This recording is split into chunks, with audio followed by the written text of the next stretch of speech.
Fox 5 News at Noon starts right now.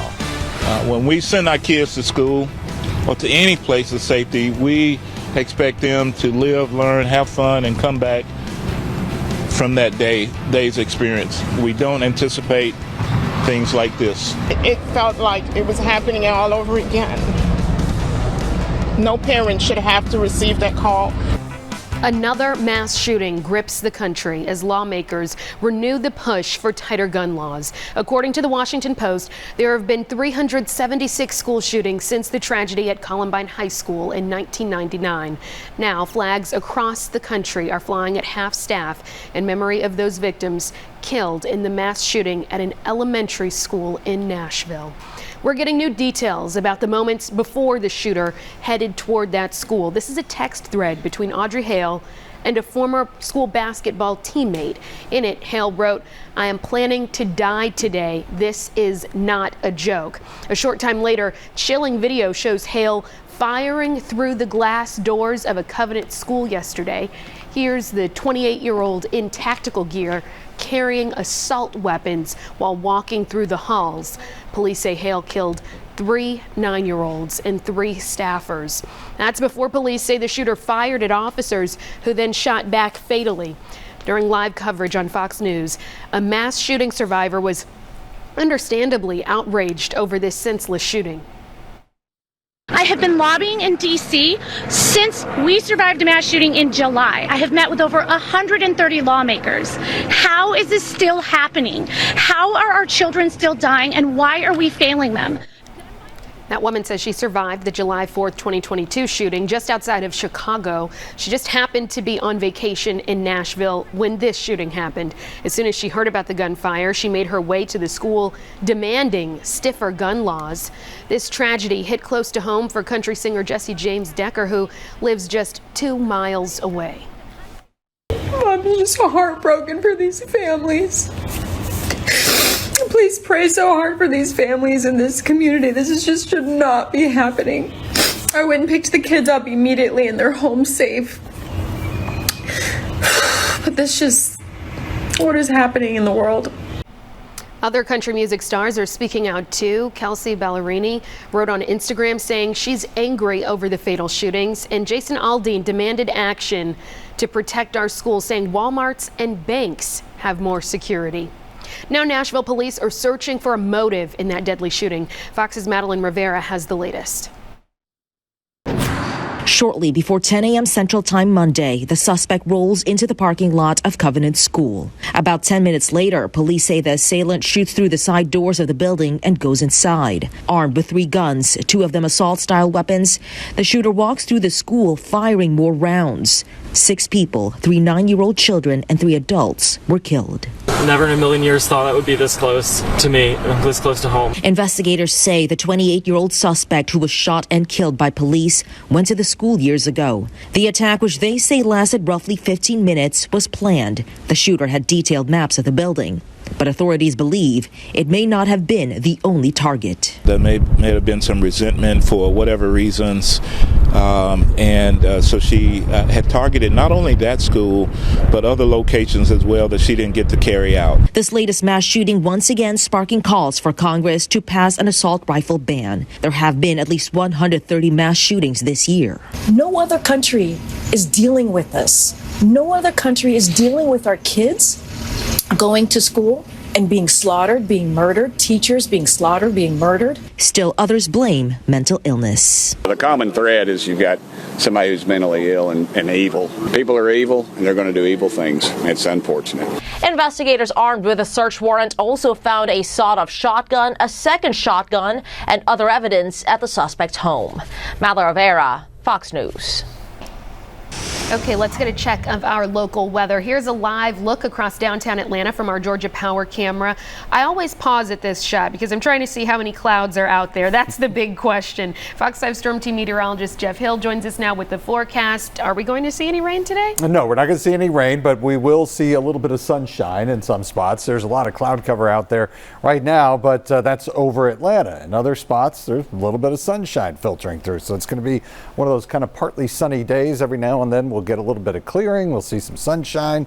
The clouds will thin out and the sun will filter through. But you can see on the satellite imagery here, there is quite a bit of cloud cover. Where you see the darker shades, that's the clearing. So you may be getting a little bit of sunshine just northwest of Atlanta, as well as out to the east as you get down toward Edenton. Now we got another big system that's starting to make its way on toward the Pacific coast, and just like we've been seeing for the last several weeks, all these systems coming in off of the Pacific. This is the next one. It's all the way up here in the Pacific Northwest, or near the Pacific Northwest. It's going to drop all the way down into Southern California, then get ejected up toward the upper Midwest as we head toward the end of the week, and that'll be our next chance of rain. But until then, we just have this moisture streaming up from the south and west, and that's the cloud cover we're dealing with for today, so no big deal. What is a big deal, though, later on this evening, we've got this rare planetary alignment. You're going to be able to see 5 planets: Mercury, Jupiter, Venus, Uranus, and Mars. Also, the moon will be out there too.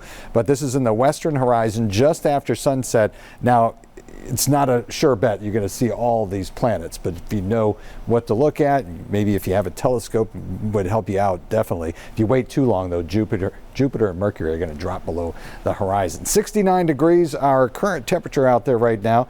The wind is calm, and as far as the 24-hour temperature change, 1 degree below where we were yesterday. 68 in Covington, 66 Athens, 70 in Edenton, 66 in Griffin. It's 67 in Noonan, 65 in Rome. So it's going to be a little bit cooler today. Temperatures getting up to around 72, still really pleasant. But 74 in Covington, 72 in Gainesville, 73 Griffin, and then tomorrow afternoon is going to be much colder with temperatures only in the mid-60s. There's the hour-by-hour forecast for today. Again, some sunshine in and out, and then clearing skies as we head toward the evening. We'll have your 7-day forecast for you in just a few minutes. Alex? All right, Jeff, thanks. Breaking now at noon, attorneys have just wrapped up oral arguments in front of the Georgia Supreme Court about the state's heartbeat abortion ban. The ban went into effect last July after the U.S. Supreme Court overturned Roe v. Wade.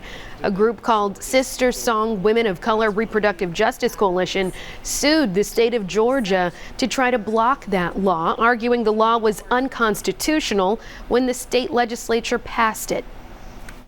Judicial decisions tell you what the law is as the judiciary understands it, but they don't create the law. That when the legislature passes a law that is in violation of the Constitution, it is an overstep of their authority.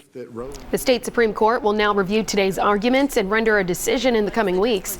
Fox 5's Claire Sims is following this developing story, and we'll have the latest beginning on Fox 5 News at 4 o'clock. Today, Atlanta Mayor Andre Dickens will meet with the family of a new father who was gunned down while trying to sell his car. The 31-year-old victim was found in South Bend Park last week. Fox 5's Brooke Zahner is in downtown Atlanta with the latest on that investigation. The family of that young father are hoping they get some answers and some justice when they meet with Atlanta police and Mayor Andre Dickens later today. The young father had just welcomed a baby boy into the world last month, and now his family is grieving and the community is stepping up to support them. It was a bittersweet baby shower Monday night. The shower held in honor of 31-year-old Owen Jackson, shot and killed last Friday.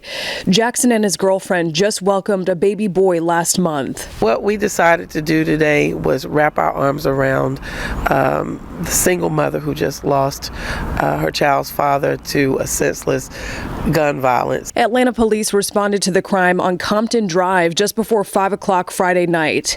Police say officers found a man shot inside a vehicle that had gone down an embankment.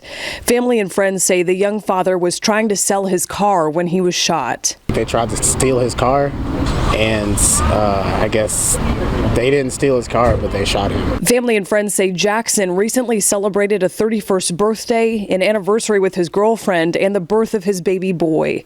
Organizers of Monday's baby shower say Jackson was also involved in the community as an active participant in Mayor Andre Dickens' midnight basketball program and the Black Men's Lab. She needs to know that in his absence, that hope is still there, that all is not lost, and community is everything. Now we're told some sort of vigil will also be held today to honor the life of Jackson. We are still waiting to get those details about when and where that will take place, but as soon as we have them, we'll pass them on to you on air and online. That's the latest here in downtown Atlanta. I'm Brooke Zahner, Fox 5 News. Right now, Glenn County authorities are trying to figure out why an unconscious 19-year-old was dropped off at a hospital covered in spray paint. Glenn County police say it stems from a party with other teenagers on St. Simon's Island last week. Police say the teen had high levels of alcohol and drugs in his system. Detectives have served several search warrants to find out what happened. They claim a disturbing video circulating online is from a prior incident involving the 19-year-old. So far, no arrests. Atlanta's Mayor Andre Dickens says crime is down and the future is bright. During his annual State of the City address, he highlighted some of the city's key successes over the past year, most notably a fleet of new take-home vehicles for Atlanta police, new fire equipment, and pay raises for both police and fire. Mayor Dickens also spoke about construction of the controversial public safety training facility and what benefits it will offer. Firefighters will finally have a vehicle course to learn to drive those trucks through our neighborhoods to deliver life-saving care. Our police will have a training course that will prepare them to address active shooters and domestic violence situations. Mayor Dickens says he's lowered the 911 call wait times by 43% compared to last year. And he says as of Saturday, homicides were down 56% compared to the same time in 2022.